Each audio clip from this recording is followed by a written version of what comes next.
There's a certain group of retro game fans, in fact, I'm going to guess it's most of you watching this video, who would see what game this is about, rub their hands together with glee, and go, "Oh boy, this is going to be good." Dragon's Lair is one of the most infamously bad 8-bit games around. The kind of game that's the bread and butter for certain angry people who make YouTube videos. But that's not how I do things. Dragon's Lair is based on a 1983 arcade game, which played animation off a laserdisc and required that players respond with the appropriate inputs, or the heroic knight Dirk the Daring would die. It's the progenitor of the FMV game, and bringing it to a console platform in 1991 was tricky. As much as we've seen creative approaches to animation with Famicom games, anything resembling a direct translation of the arcade game just wouldn't work. And so Sony turned to a British game developer and had them make a platformer. Motive Time is one of those European developers who in the late 80s and early 90s churned out absolute garbage by the bucket load. I'm talking the kind of stuff that makes you seriously question why you'd even play games to begin with. If you want to see how little they improved over time, I actually have a playthrough of their third-person shooter Virtuoso that I made and uploaded to this channel maybe 10 years ago. Even if I didn't know that Motive Time was a European developer, I could still tell that Dragon's Lair was a European game. The stiff movement, the fact that you are arbitrarily killed out of nowhere constantly, the way that it forces you to just guess at random which path you should take, and, most damning of all, you have to press up to jump even though one of the buttons on the controller isn't doing anything.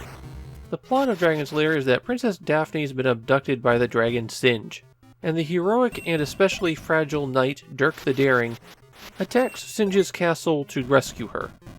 Singe's castle consists of approximately 4 stages, though there's one stage that really doesn't count because you don't want to visit it, and after you complete a stage, you have to jump off this falling platform and guess which of the 4 landings has the correct path forward.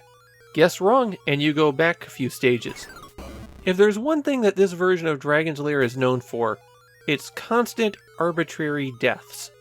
The very first scene has you at the castle drawbridge, and if you step on certain parts of it, they collapse and you die. There's no indicator of which spots those will be. Once you advance far enough forward, a serpent pops up, and if you're standing in the wrong spot, you die. Then the serpent starts breathing fire, and if you haven't gotten into a position where it's possible to dodge the fire, you die. And all of this is the first screen. I could get past it without too much trouble because I actually have played the game before. God help me.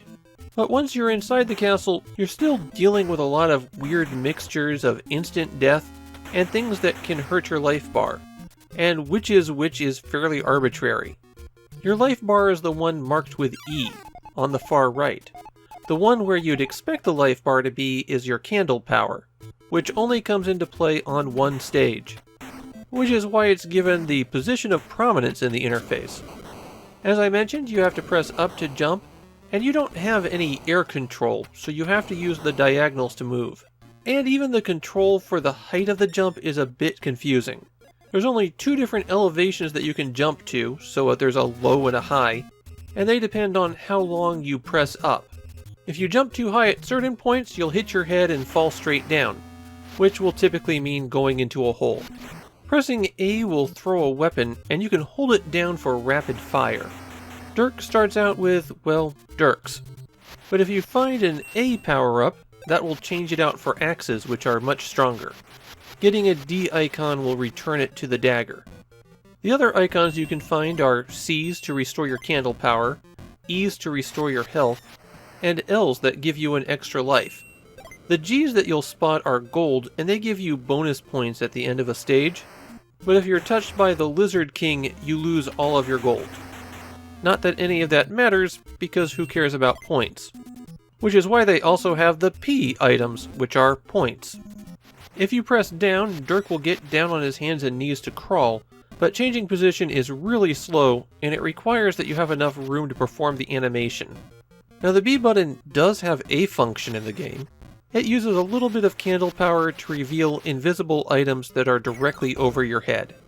So basically you'd want to use that all the time in order to find things.